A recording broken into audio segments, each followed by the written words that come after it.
Yeah, that's right. You heard it here first, broskies. Quackity is actually getting sued over his Minecraft server. Dude, what kind of world do we live in to where people are getting sued over Minecraft servers? Oh my god.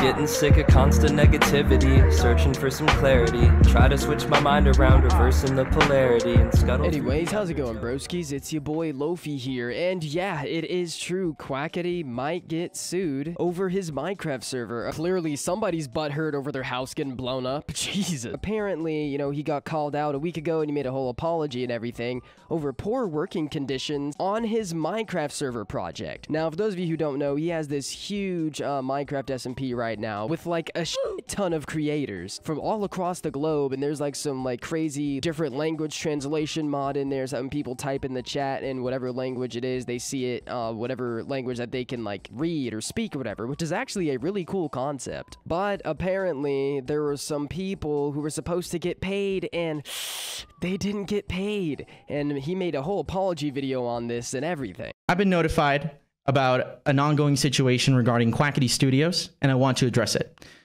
Please bear with me as I'm barely catching up on a lot of these matters. What I'm gathering is that volunteers for Quackity Studios are not being paid and are being given too many hours of activities. Now, right off the bat, I just want to say, if you're volunteering for, you know, to do a Minecraft server build and you're doing stuff like that, like almost all of like the Minecraft servers that I have played on throughout the years, like there's this one big one called Dragon Block C I used to love. It was a Dragon Ball Z modded server. It was honestly pretty cool. I got into it because a couple of my favorite YouTubers as a kid were playing on that mod in those servers, and nobody who built that and did that got really paid for it. All this money that went from, like, you know, buying stuff in game just went right back into the server to just keep it running, and people just had fun and loved doing it, which is usually the type of situation that happens when it comes to these things. Like, it seems like he does have an actual team. He does have like an whole studios, he said, which is probably registered under an LLC, which most YouTubers, when they get big enough, create LLCs just for tax purposes, because let's be real, taxes suck. And not even just for tax purposes. On paper, it's a lot easier to book events and, like, you know, get companies to contact you about merch and stuff if you have an LLC. It just looks more professional. It's honestly crazy to me that this is where we're at in the world right now. A lot of people don't understand the commercialization that has happened of the internet. It really started when, you know, C-list celebrities were coming on here with their management teams and, you know, all these people behind them, all these corporate, like, high-level people coming in, helping corporatize the internet. And then also all the creators that were already here starting companies of their own and using their fan base here to build it. Like, look at Logan Paul's Prime, for example. I'm not trying to, like, you know, put blame on specific people or anything like that. Like, when Jack Black came onto YouTube, that felt like a more genuine thing because it's Jack Black. Everybody loves Jack Black, all right? But that started... people like that started the kind of corporatization of the internet with, like, more management teams for big YouTubers. Like, there's whole companies that exist just to manage big YouTubers, basically like how music labels are, and sometimes they're just as predatory too. There's whole, like, entities on the internet where there's, like, teams of people, like actual office buildings, and it's all funded through YouTube, Twitch, Instagram, TikTok. Like, that's where all the money comes from to pay these teams of people. So honestly, kind of controversial take, but I'm not surprised that this is happening to Quackity at all. According to this, Solidaris Uniformité, I can't say this, okay, I don't speak French, but this is like, hey, we made a few days ago a call for testimonies about working conditions at Quackity Studios, the company that hosts and manages the QSMP server, like a bunch of legal stuff, like a bunch of actual, like, things, like these people are unionizing because Quackity has a company and he's supposed to be paying people, or like he basically has interns. Like, this situation is basically interns that are supposed to transition into people having full-time jobs, and they're not getting that. He even explains this a little bit further in the next part of his apology video. I want to let everyone know that I was aware of a voluntary position, and I was under the assumption that there was a process volunteers would go through to integrate themselves to the team with a fully paying job. What I was not aware of is to what extent and conditions were being required from the volunteers. Now, first off, I just want to say, what working conditions? These people are working from their homes on their computers. They're not having to go to an office or do anything like that, and if they are, then that's not information that has been shared yet. But from what I can understand, it's just a bunch of people sitting in their bedroom playing Minecraft.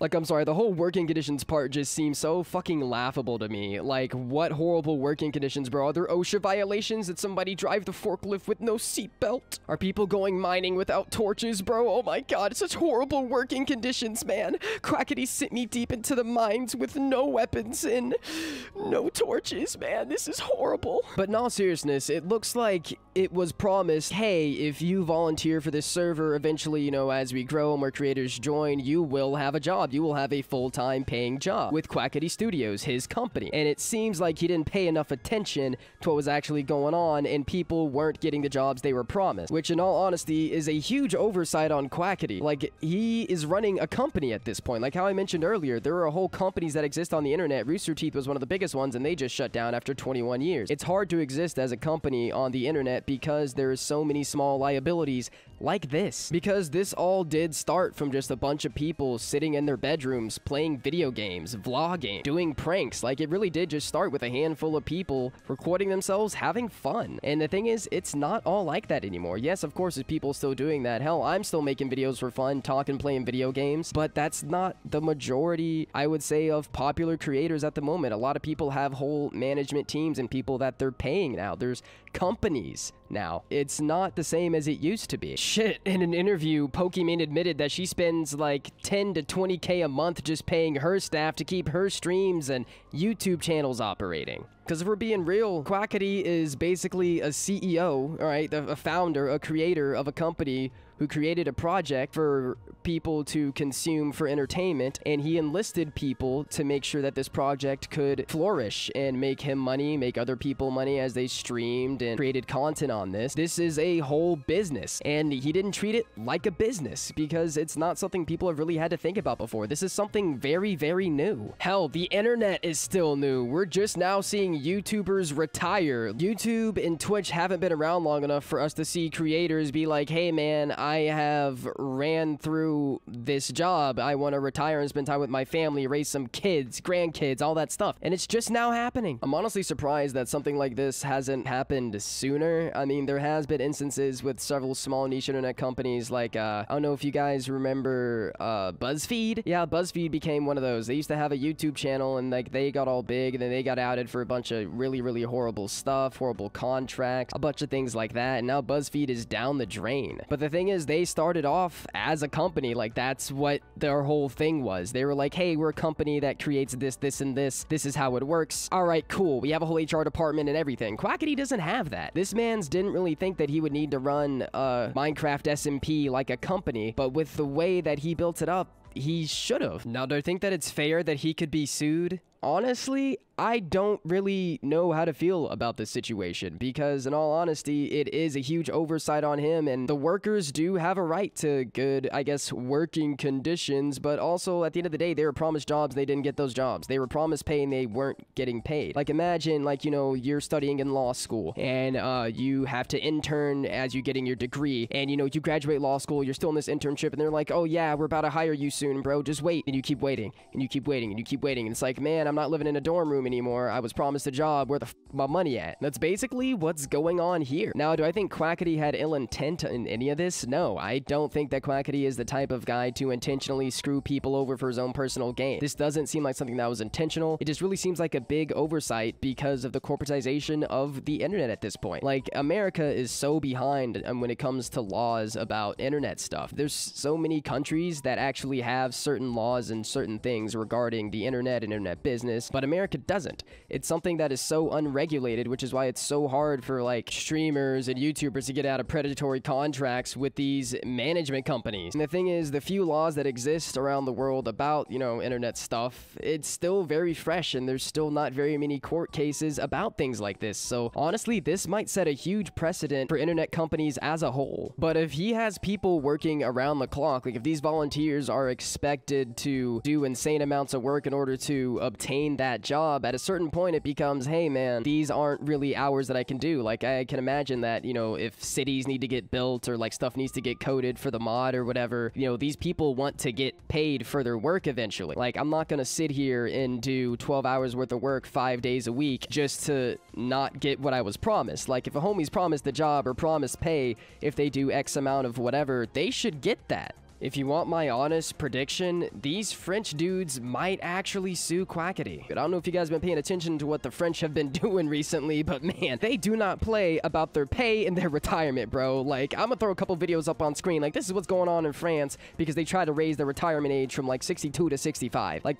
those people aren't pussies no more, all right? They beaten the history allegation. For those of you who didn't pay attention in school, France is known for surrendering at every possible chance because they have lost like every goddamn war they were in. So, low-key, it's kind of funny that this is coming from France given everything that's going on over there. Now, I personally will be watching this very closely because if my channel were to ever get bigger, there is like something I would want to do with like skateboarding. Like, people have been following the channel for a while and know that I promoted skateboarding a bunch. I still get DMs to this day, people saying, hey man, you promoting skateboarding and talking about how it changed your life for the positive. I started doing it and it helped me out so much, dude. Thank you. Which, getting those DMs makes my day. I would love to build a skate park. I would love to work with the Tony Hawk Foundation to build skate parks in like low-income areas to give people, you know, a place to go instead of being in gangs or, you know, doing stupid stuff. And that would involve a lot of work. You know, that would involve a team. That would involve people that I would need to pay. Like, that is something that I would need to think about eventually. Now, this is a huge if and like a big pipe dream if I were to ever get like Moist Critical big, you know? I honestly think that Quackity just looked over a bunch of things because he grew up in the era where people worked on Minecraft servers and they just did it for free and were happy to do the work because they thought it was cool. But times have changed. The internet is getting more and more corporatized as we speak. Like, I know you guys are seeing all the ads from people on Twitter, Instagram, TikTok, like sponsorships even on YouTube have gotten out of hand. I remember when there was a meme about Raid Shadow Legends because everybody was getting sponsored by them. We're at the point to where even individual creators are now considered to be companies because they guarantee you these people have editors, they have thumbnail people, they have like a PR team, they've got management behind like their funds and lawyers and all this. Like, that could just come from a single person making videos. I can't imagine how many people are working on this like Minecraft server. It's definitely got to be like an entire office building's worth of people, like a regular sized office, like one floor, like maybe like a couple thousand square feet worth of like computers and stuff, you know. I'm not talking about like Twin Towers level office buildings, okay? But to be quite honest, this is actually a big deal, and I don't think a lot of people are taking this seriously enough because this will set a legal precedent, probably internationally. Like, there might even be YouTube policies changing because of this type of stuff. Because it has in the past. I mean, you guys remember the adpocalypse? That happened because an individual creator did something and a bunch of advertisers were like, hey,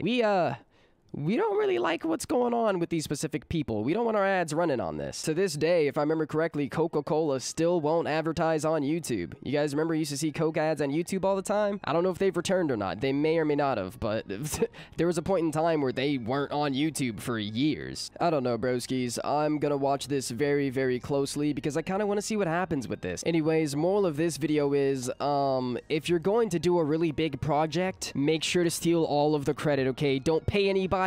Say you did everything, and you will literally become Jeff Bezos. No joke, no scam. Seriously though, if you guys enjoyed this video, smash a fat like on it, and if you're new, subscribe, or not, it's up to you. But I'd really appreciate it if you did. Also, make sure to follow the Twitch and Twitter, links in the description. I'd be tweeting and streaming, broskies. One last thing, I honestly am kind of sad to see the direction that the internet has gone in when it comes to the corporatization. It really feels like individual creators who are just people in their bedrooms who aren't trying to do a bunch of craziness, you know, like start a company and then have that company make an entire Minecraft server that's gonna be like the biggest thing ever. Not everybody wants to do that. Some people really just want to record themselves playing video games, and I feel like honestly that's become significantly harder over the years, directly because of the corporatization of online content creation. I mean, hell, just look at Mr. Beast videos. They would not be able to exist if he didn't have literally an entire company with a CEO and everything running it. Every bone in my body wishes we could go back to the days where someone could just be in their bedroom or have a camera or even use their cell phone to vlog, and that was enough. It's not like that anymore, and people need to learn to change with the times, myself included.